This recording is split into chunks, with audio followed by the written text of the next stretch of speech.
Thank you, everyone, for coming to this press conference. I know it's a very hot day, so we truly appreciate your sacrifice. My name is Heather Aku. I've been a faculty member at IU Bloomington for 20 years. I'm also the proud parent of an IU student and a member of the University Alliance for Racial Justice, a statewide advocacy group that formed 2.5 years ago to push back on proposed legislation that would have banned teaching about race and racism in K-12 schools in the state of Indiana. The UARJ is holding this press conference to launch a campaign that we are calling Protect IU from 202, referring to state law SEA 202, which went into effect on July 1st. To be honest, because IU's new expressive activity policy, UA 10, is intertwined with other policies on events, UA 19, and the First Amendment, UA 14, and a confusing labyrinth of policies, and because SEA 202 is just beginning to be implemented at the university level, we are not entirely sure that this press conference is allowed, since we did not ask for permission in advance. We are counting on our First Amendment rights under state and federal law. In chapter 202 of his short book, On Tyranny, historian Timothy Snyder urges people who are trying to resist authoritarianism to defend institutions. Quote, "It is our institutions that help us to preserve decency. They need our help as well. Do not speak of our institutions unless you make them yours by acting on their behalf. Institutions do not protect themselves. They fall one after the other unless each is defended from the beginning. So choose an institution you care about, a court, a newspaper, a law, a labor union, and take its side. We are here because we care about IU. We want to protect IU. We want this campus to be a place where academic freedom is a real thing, a place where racial diversity and other kinds of diversity is both welcome and honored. We are aware that Protect IU is the umbrella term for the IU Police Department and other health and safety offices at IU. We are reclaiming this term. Contrary to rhetoric we are hearing from politicians, administrators, and some members of the public, we as faculty, staff, and students are not trying to destroy our own university. Our goal is to protect what is already good and make it even better. Protect IU. You're going to be hearing from a range of speakers, staff, students, faculty, and I am certain, as I have, that you will learn some things from what they have to say. So thank you again for coming to listen to these presentations. And with that, I'm going to turn the microphone over to the first speaker. Each person will introduce themselves.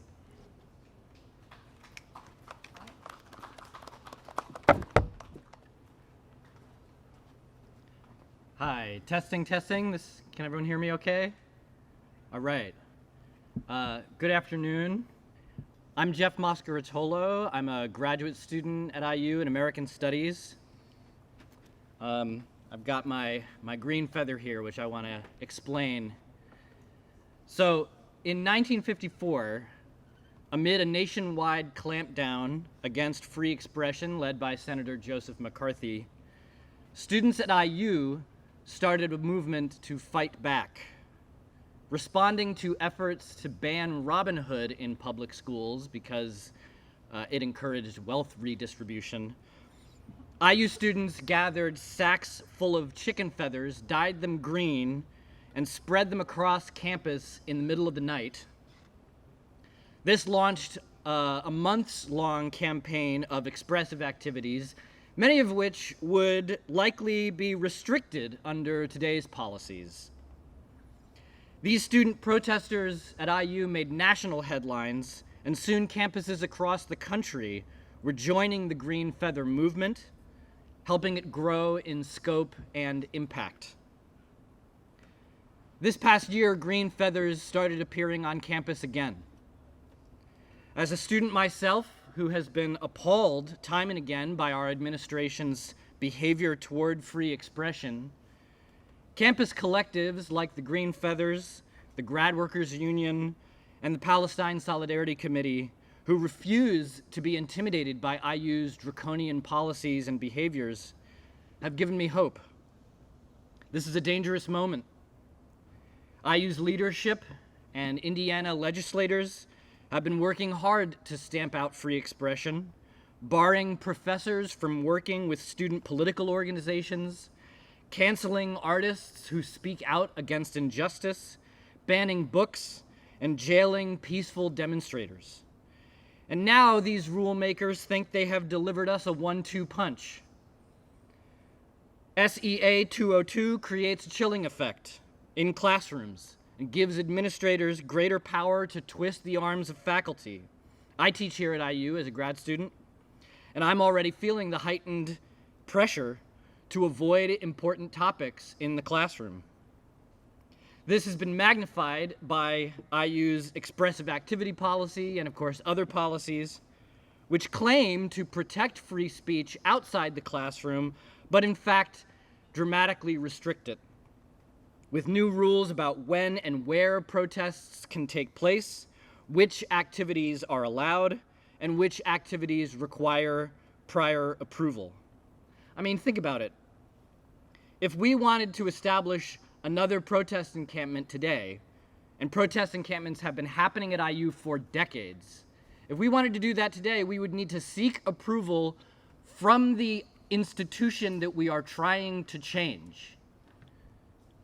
The fact is that speech that is forced out of sight and out of mind is not free speech.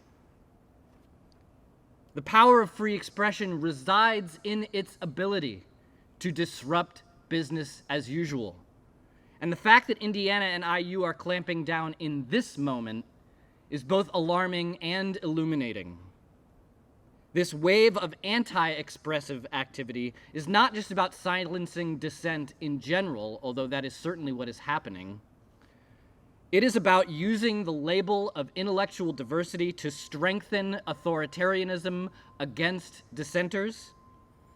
And it is about squashing the resistance in the face of a brutal human rights catastrophe that has been engulfing Gaza, a catastrophe in which this institution is a participant. So in this new McCarthy era, we can take a cue from our history. We can speak out, we can resist, we can organize with each other and with our fellow communities at IU, in Bloomington, and across the nation. If this grim moment concerns you, if you believe expression and inquiry are crucial pillars in struggles against injustice, then these new policies make it abundantly clear. Now is not a time for silence. Thank you.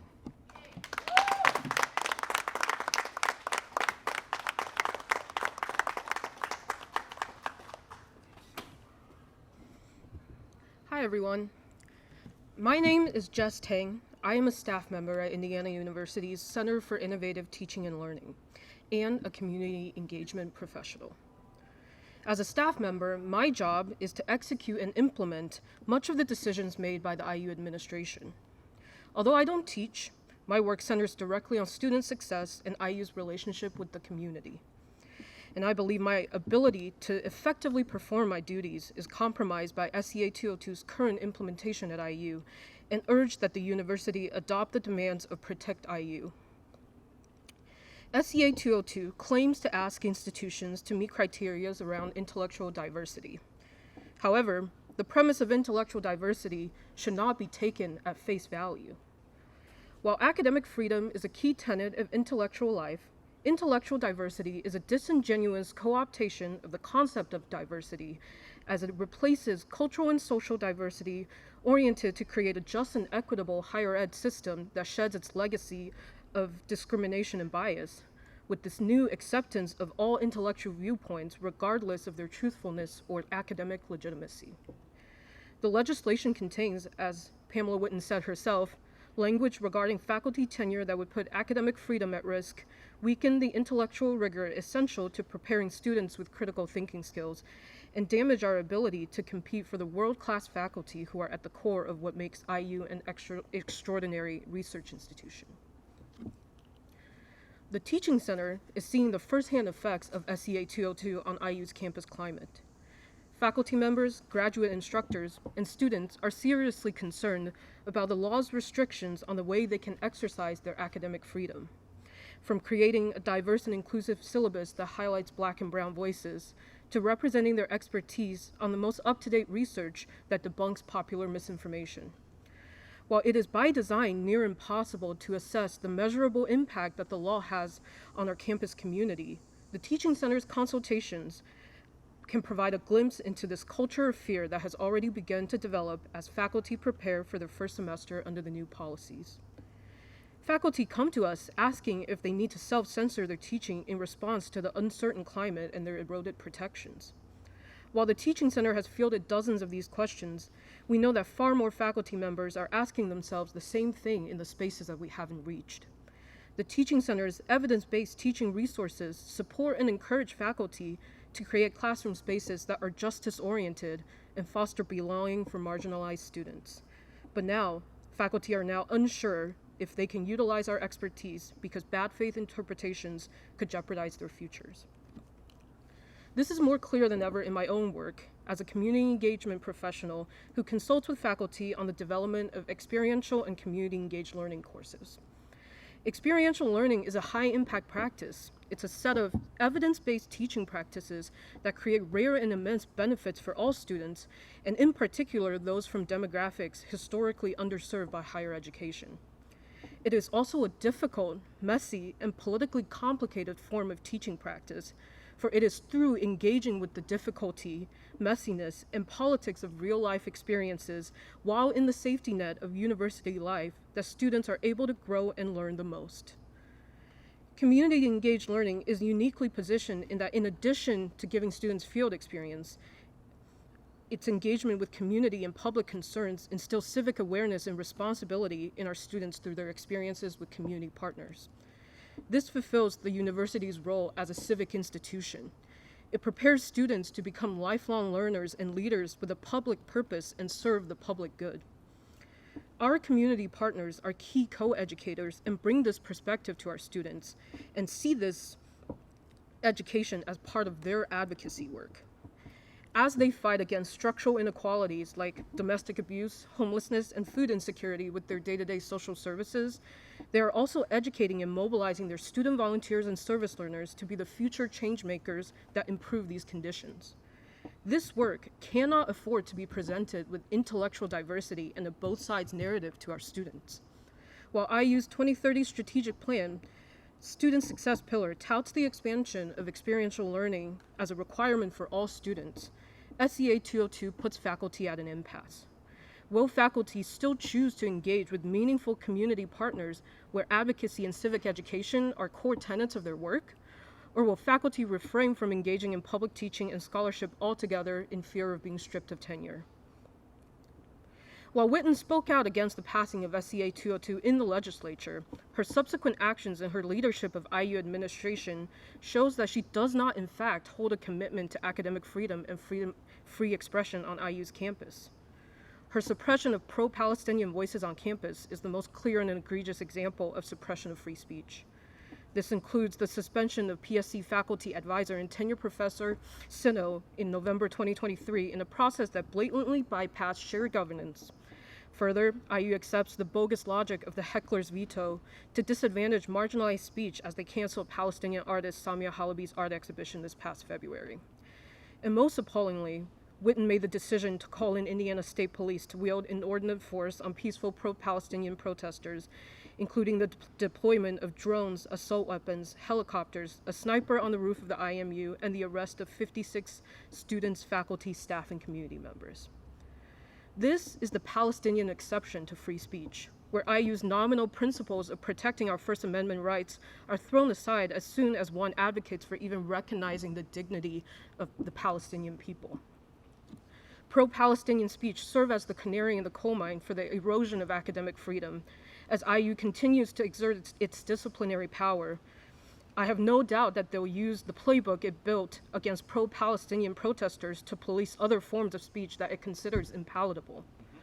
You can already see this happening with the new expressive activity polity that would, for example, punish people for silently and non-disruptively protesting at the middle of the night, and protect IU's demands for shared governance, diversity, due process, and academic freedom is exactly what the IU community needs to put a stop to an administration that is willing to take these fundamental principles away.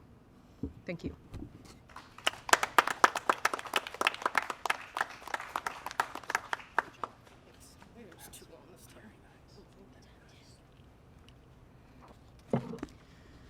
Good afternoon, and thank you for joining this press conference to launch the Protect IU from 202 campaign. My name is Sarah Phillips, and I have been a faculty member at IU Bloomington for 21 years. A cultural anthropologist, I teach in the Department of Anthropology and the Human Biology program. My scholarship focuses on the experiences of people who came of age under repressive authoritarian regimes of the former Soviet bloc. People who were told what they could and could not read, write, and teach. Artists, writers, and teachers whose rights to free expression were squelched, their work censored. People who never knew when they were being watched and by whom, who they could trust, and who would report on them to the authorities. These individuals and their stories inspire me as I raise my voice to protect IU from 202. SEA 202 is not about protecting diversity of thought and inquiry. It is about limiting it. As such, it is an attack on students, and it does them a huge disservice. SEA 202 is an assault on faculty members' free speech and students' rights to learn unencumbered by state-sponsored censorship. Classrooms are spaces of inquiry, critical engagement, and the exchange of ideas, not spaces of suspicion and fear. Classrooms are participatory spaces for the sharing of knowledge, not spaces of censorship and sanction. SEA 202, which invites students to submit complaints about those faculty they believe fail to ensure free expression and intellectual diversity, undermines a student's role as an active exploratory learner. Instead of experiencing the freedom to consider and try on new ideas, students become classroom police. Scared professors cannot nourish students' curiosity. Scared professors cannot help students develop their skills of critical thinking. Scared professors cannot nurture students as engaged, active citizens. Scared professors cannot engage deeply with students in community. All that scared professors can do is self-censor and disengage from the real, bold work of teaching and learning. I think back to my friends who grew up in authoritarian states, in the former Soviet bloc, with limits on their rights to free speech and expression. They were unable to trust institutions and fellow human beings. They lived with surveillance from neighbors, colleagues, and yes, students. They described themselves as scared citizens. The Hoosier author Kurt Vonnegut Jr. once said, quote, "Our freedom to say or write whatever we please in this country is holy to me. It is a rare privilege not only on this planet but throughout the universe, I suspect. And it is not something somebody gave us. It is a thing we give to ourselves," end quote. I refuse to give back my freedoms. I refuse to be a scared citizen, and I refuse to be a scared professor. Our students deserve better. Let's all work together to save IU from 202. Thank you.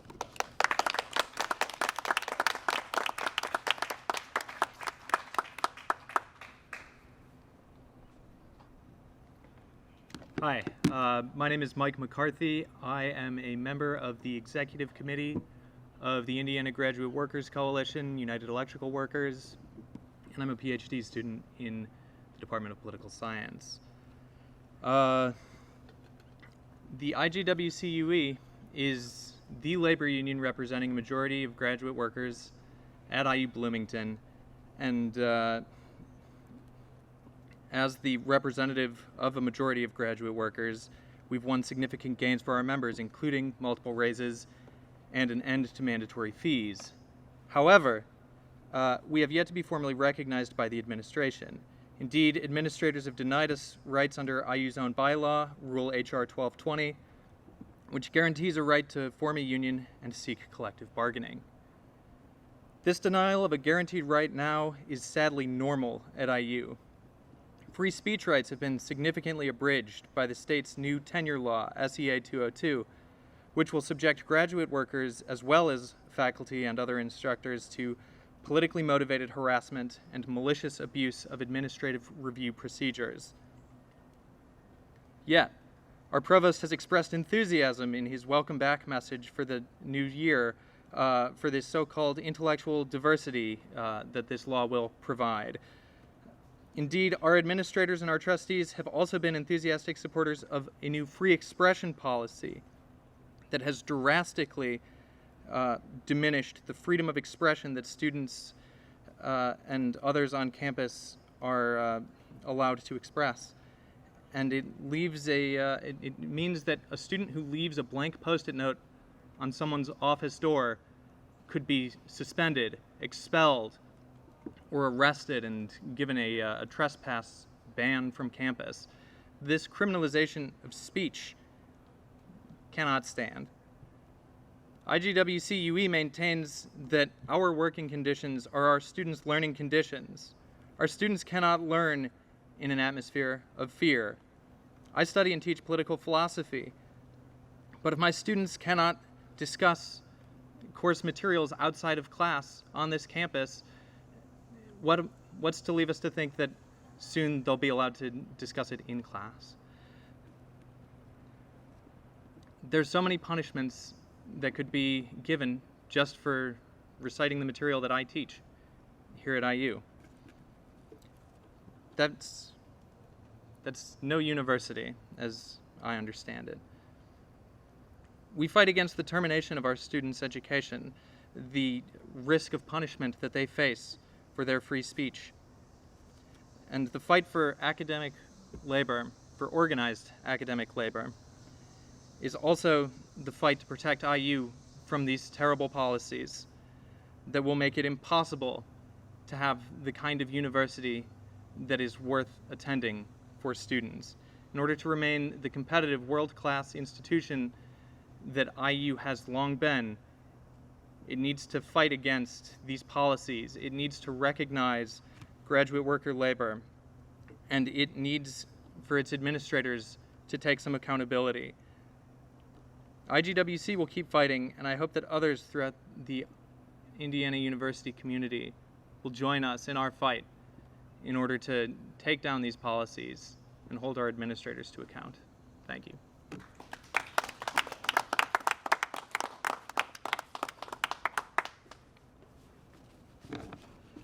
Hello, can you hear me?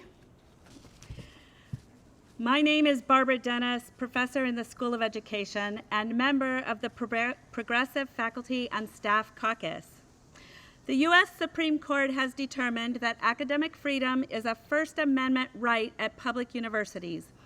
Indeed, progressive scholars have long argued that academic freedom is the cornerstone of the modern university, formulated against potential or actual intellectual repression at the hands of politicians, religious leaders, or the moods of the community. The erosion of academic freedom at public universities ushers in the institutional destruction of free inquiry, social scientific progress, and the advancement of the humanities. It's dire.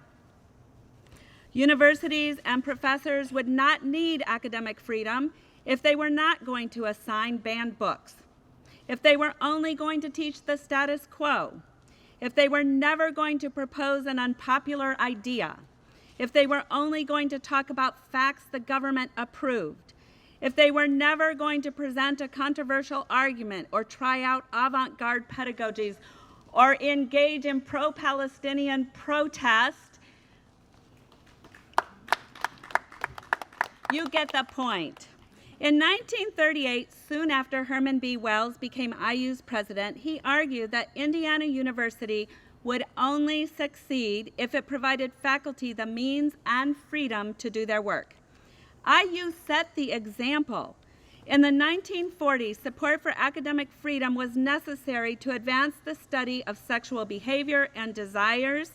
At that time, sexual research and knowledge was considered scandalous and immoral. Alfred Kinsey needed academic freedom, but he also needed a university president willing to fight for that freedom. Wells staunchly and repeatedly defended Kinsey's research against its many detractors and naysayers. His support did not depend on whether or not he agreed with Kinsey's conclusions. Wells said, "The university believes that the human race has been able to make progress because individuals have been free to investigate all aspects of life. Because of academic freedom at IU, sexual knowledge and study were loosened from the grip of moral, religious, and political voices to become an academic discipline of its own." But now, in 2024, Indiana State Attorney General says that academic freedom is a threat to the running of the government. Such doublespeak pretends that the government needs protection from public universities rather than the other way around. So once again, IU is in a fight for academic freedom. Unfortunately for us, President Whitten is no Herman B. Wells. Ooh. Free inquiry and expression are not fostered by defining and punishing the boundaries of speech. Instead, as Wells knew, they are fostered by identifying and resourcing the conditions for its success. What is it that academic freedom protects in my teaching and research? Here's one small example. When I taught undergraduate multicultural education courses for pre-service teachers, I routinely invited a panel of LGBTQIA+ IU community members to share their K-12 schooling experiences with my students. One time, in the class session just preceding the one for which the panel was scheduled, a student interrupted me by saying, "You can't let them in here. They're going to try to change us. It's against my religion. You can't force me to change my opinion." Students like this were resisting change, literally asserting a right not to change. In this situation, what would we consider to be my scholarly responsibilities to the field of education and its students? Am I supposed to support the comfort of students who admit they do not want my class to change them? Am I to force them to change their opinion for the sake of passing my class? It must not be either of these. Academic freedom fosters my responsibility to provide students with an opportunity to change, an opportunity to reflect on their opinions, an opportunity to examine scholarship in the field, an opportunity to engage, learn anew, and so on, regardless of ultimately what they do with those opportunities. Academic freedom fosters my capacity to reframe the student's resistance in a way that reflects contemporary best practices and knowledges, and to raise questions that the student might use pursuant to their own opinions. This outburst in my class and others like it assumed that it was wrong of me to require students to attend a session where LGBTQ speakers were given the floor. I resituated how the panel was being framed by the student. I asked the learners to consider how this panel might help them become the best teachers possible for their future LGBTQ+ K-12 students, no matter what their opinions were. I asked them to imagine how their resistance might be experienced by fellow LGBTQ students in the class right then. By comparison, I did not specifically or routinely invite a panel of cisgendered straight folks to come to my class to share their K-12 schooling experiences. The problem with saying that somehow the K-12 experiences of straight students deserve the same space in the class has everything to do with the multicultural education scholarship, not with student comfort or intellectual diversity masquerading as inclusion. It's fundamentally different to ask a group of LGBTQ or disabled or Black or Muslim or Jewish or Palestinian students to share their K-12 experiences with future teachers than it is to ask a group of straight cisgendered students to share theirs. Understanding why these are different is part of the point of the multicultural education course itself. And the jury of my scholarly peers are the ones that should have a say in whether or not such decisions reflect the research, knowledge, and contours of a progressing field. The status quo cannot suffice as the litmus test for valid and free inquiry. Retaining the status quo as a goal in and of itself is anti-educational. If the status quo stands up to free inquiry, then it earns its place in that moment of scholarly history precisely because it was subjected to free inquiry. Relatedly, I have been publishing research with LGBTQIA+ youth for over a decade from my position at IU with institutional funding. But now the state has passed anti-trans laws aimed at youth and their families. Academic freedom is a must for continuing my work with the very people whose well-being is now purposefully and directly threatened by government action. It's not the government or the status quo that needs protection, and most certainly not from scholars exercising academic freedom. And yet my annual performance reviews will now require an assessment of my compliance with 202 and penalize my non-compliance with threat of severe consequences. With the enactment of 202 and its interpretation under the Whitten administration, my teaching and scholarly decisions will not be as protected as Alfred Kinsey's were in the 1940s. We're here to protect IU from 202.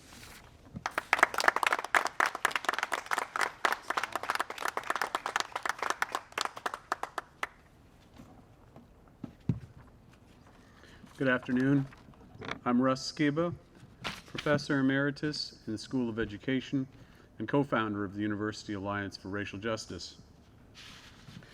SEA 202, which was fully implemented beginning July 1st of this year, was sold to the state as a bill about free speech and intellectual diversity. SEA 202 is not and never was a bill about free speech. The Commission on Higher Education, in a survey just last year, found that 3/4 of Indiana's undergraduates believe there was no problem of free speech on their campuses. The term intellectual diversity was invented by a hyper-conservative scholar, David Horowitz, who has spent his entire career attacking what he views as the excesses of the civil rights movement. If you wish to check that out yourself, I suggest Googling Stanley Fish intellectual diversity. Here's a story about all of that. SEA 202 is a civil rights Trojan horse whose true intent is to control university instruction and, like similar bills in 28 states, to limit or end instruction and programming about diversity, equity, and inclusion.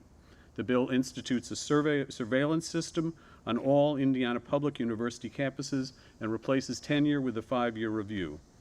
In the first such review, in Florida, which 202 is modeled after, almost 20% of faculty failed. The bill requires the university to report on all funding for DEI and all possible definitions of DEI in campus programs. That information has been used in Texas, Florida, and Utah to close diversity, equity, and inclusion programs and fire all DEI staff, even those who had been transferred to other programs. Responding to such a bill would require a careful and balanced analysis. How could we implement such mandates while maintaining Indiana University's longstanding traditions of protecting free speech and honoring diversity? So far, what we have received from the Whitten administration fails to protect Indiana University and indeed goes beyond what is written in the law. The system being used to collect complaints against faculty is EthicsPoint, a commercial software system used by corporations to investigate fraud, abuse, and illegal or unethical behavior. There is nothing in the law that mandates that complaints about intellectual diversity be anonymous. Yet the interim policy drawn up by the General Counsel allows for anonymous complaints by anyone, whether they are enrolled in that instructor's course or not, whether they indeed are on the campus of Indiana University or not, whether they indeed live in Indiana or not. A troll in Texas could file a frivolous, even discriminatory complaint against any faculty of color at Indiana University. SEA 202 is clever, penalizing instructors not for what they say, but for what they don't say. Anytime an instructor makes any statement about racism, discrimination, or virtually any other controversial topic under the doctrine of intellectual diversity, they have to represent all other possible viewpoints or risk being subject to termination, demotion, or salary reduction, either immediately or as part of a 5-year review. Clearly, any sensible and self-protective instructor will be forced into a position of self-censorship to avoid such outcomes. Thus far, the administration has released its policy proposals in a top-down manner, with little or no faculty input. To protect the faculty, students, and staff of Indiana University, the University Alliance for Racial Justice, with the assistance of a number of other faculty and student groups, is making 6 demands. First, protect shared governance. Further policy changes regarding 202 must be made through shared governance, not top-down mandates. A standing or ad hoc committee of the Bloomington Faculty Council should be responsible for a complete analysis of the interim policy with enough time to gather input from faculty and students about their concerns. Second, protect diversity. To avoid a massive out-migration of faculty, as is currently happening in Florida and Texas universities, IU must develop a comprehensive plan to retain faculty of color and marginalized faculty by proactively offering support to manage spurious or discriminatory SEA 202 complaints. Further, research has repeatedly shown that faculty of color and marginalized faculty are more likely to be targeted by discriminatory complaints. Complaints about DEI will cause fear and confusion, leading faculty to self-censor their instruction on diversity, equity, and inclusion. Thus, to avoid SEA 202's requirement that it cannot be construed to, quote, prevent faculty members from teaching about diversity, equity, and inclusion, complaints about diversity, equity, and inclusion should be disallowed from the complaint process. Third, protect due process. The university must find an alternative method for dealing with complaints to Ethics Point. Policy on 202 complaints should follow current IU policy on complaints against instructors, which disallows anonymous complaints. Exploration of such complaints should, as in current policy, begin at the departmental level and escalate only if necessary. Fourth, protect academic freedom. A campus-wide forum on the history and purpose of tenure should be held, resulting in recommendations on how to preserve the institution of tenure, put in place in the 1940s in response to academic purges in Nazi Germany in the 1930s. Fifth, protect students and staff. Extend free speech protections to faculty, the free speech protections of faculty to all non-tenure track instructors, including adjuncts and graduate student instructors. Secure a promise from the university administration that they will not follow the example of the University of Florida or the University of Texas at Austin and terminate DEI staff or programs. And then finally, protect the future. Monitor the impact of SEA 202 on IU's campuses by collecting and monitoring disaggregated data, both on the complainants and those who receive the complaints, to monitor whether faculty of color and other marginalized faculty are being disproportionately targeted by those complaints. Protection of this university, our university, is not a matter of increased police protection or imposing additional limits on free expression. Rather, protecting IU means protecting its values, its principles, and the rights of students and faculty to be part of an institution that continues to respect free speech and honors diversity. Thank you.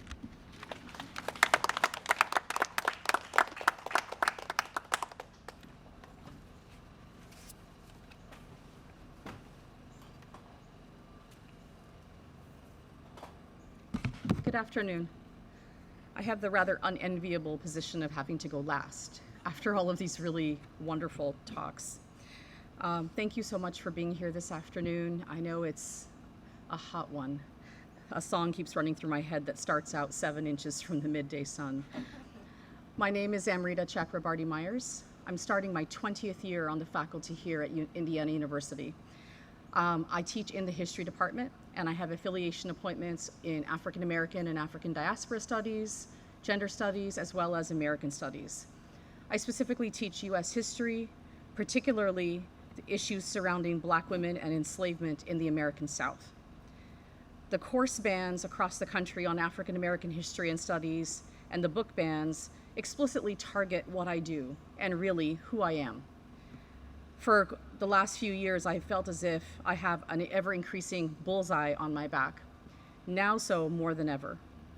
Under the guise of intellectual diversity, which is truly Orwellian doublespeak, we're asked by our state legislators to really change our pedagogical techniques in order that, quote, conservative students be made more comfortable, end quote. As a historian, as a researcher, as a scholar, I've always thought that each one of us should actually embrace discomfort, particularly intellectual discomfort. Sitting in discomfort is where learning and growth happens, because we have to ask ourselves, why are we discomfited? That is where analytical thinking and critical inquiry begins. In my discipline, in the field of history, we are asked to never assume anything without first asking hard questions, and then doing the research to understand the greater context around those questions.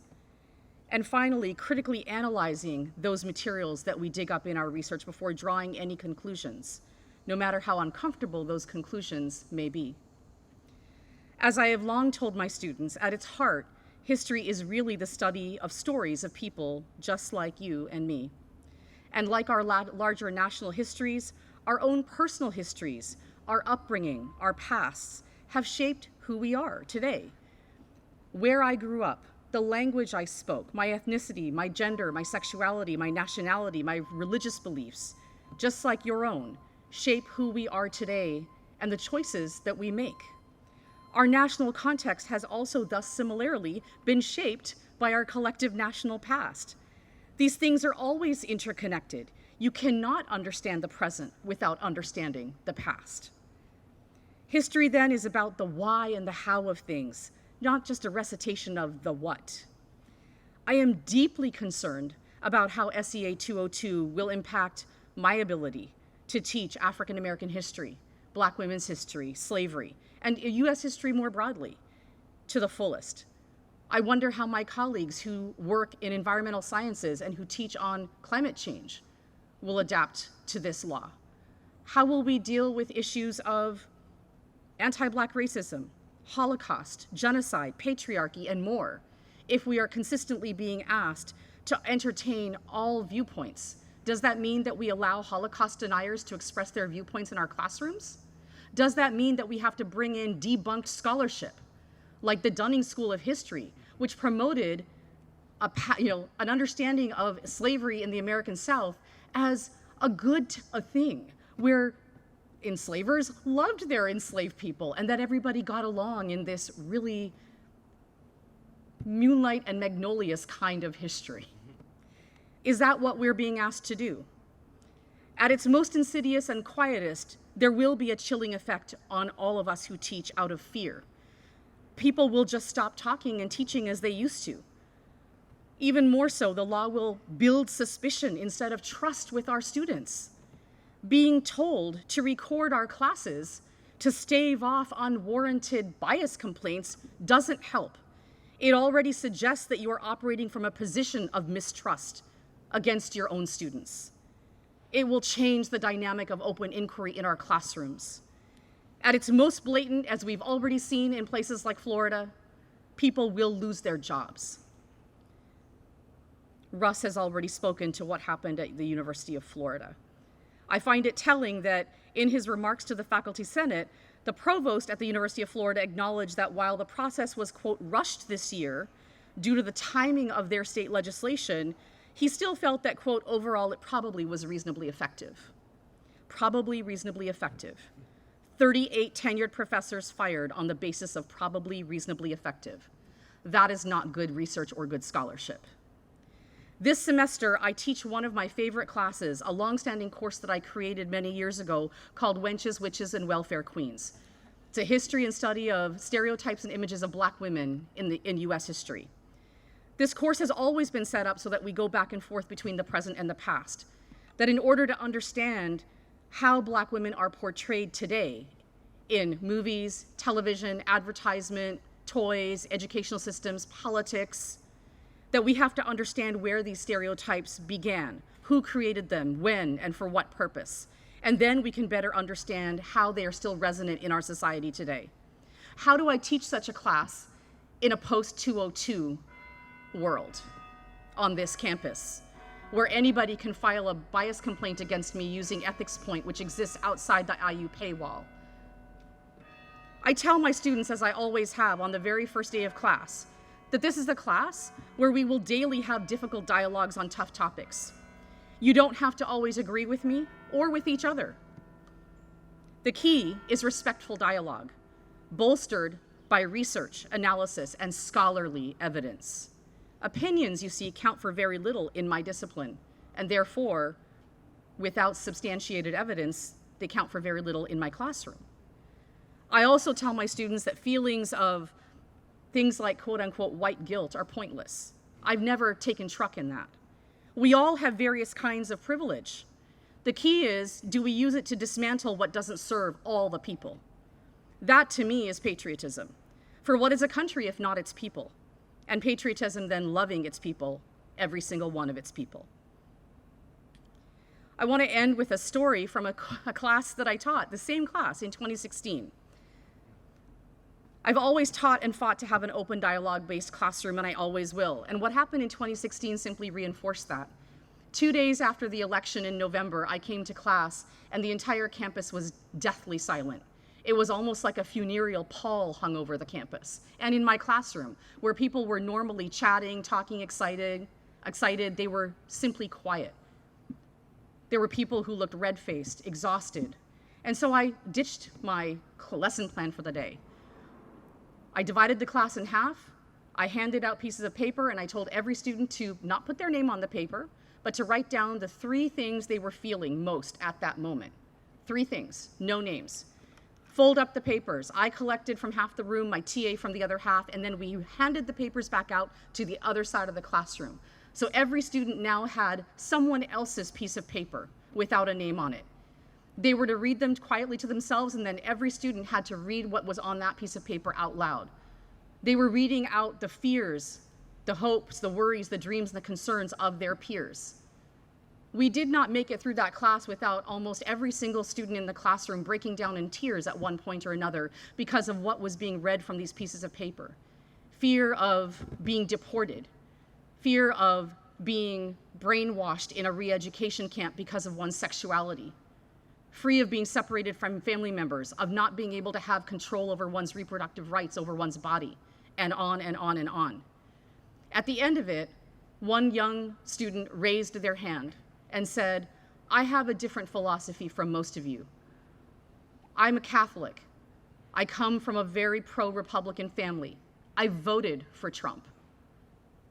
I really believe that this is the best way forward so that we can protect the unborn." Most of the other students in the class may not have agreed with her. They likely didn't, given what they had just said on those pieces of paper. But she still felt comfortable to say that in my classroom, because that is the kind of inquiry and classroom space that I have striven to create in almost 20 years of working here. This young student continued to come to my class. She continued to engage in small group work. She was never shunned. Why should she be? My classroom space exists so that we can have difficult dialogues on tough topics. To tell me that my colleagues or myself are brainwashing our students or not entertaining the use of diverse viewpoints is simply offensive. Why should discussion, research, evidence scare anybody? Our students as a whole should feel insulted. They're being told that they can't handle difficult dialogues. Isn't that why they pay to come to a Research One facility? To be challenged, to grow, to learn?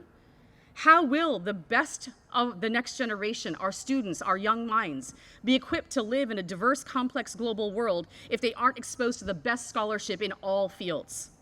What will happen to this university and to this state when its best minds, its best students and young people, its staff and its faculty begin to leave, searching for more equitable, rigorous, and truly diverse pastures?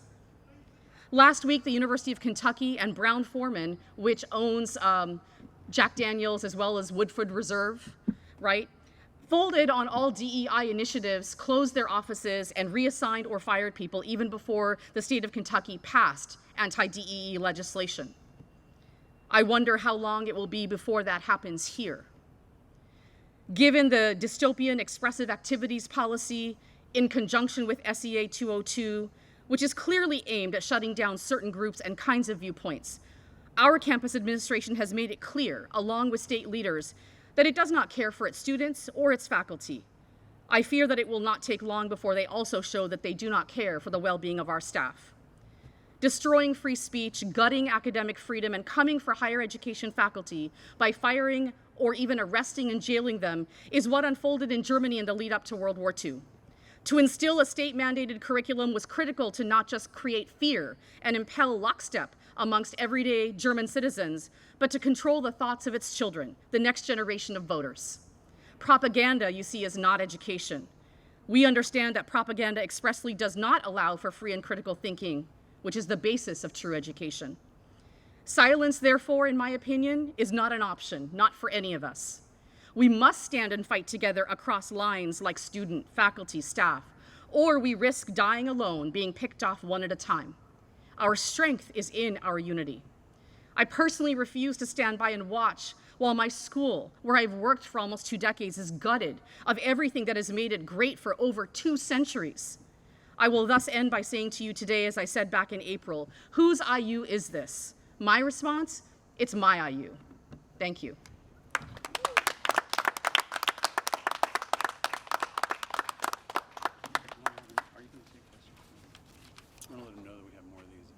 Yeah, for sure. All right, thank you very much, everyone, for coming. If you would like access to many of our statements and other materials, including our list of demands, we do have a QR code up here that you can scan. We have actually not quite planned for any kind of Q&A or media interviews, but I suspect that plenty of people are happy to stick around if you want to talk with them. Thank you again for coming, and I think we'll close here.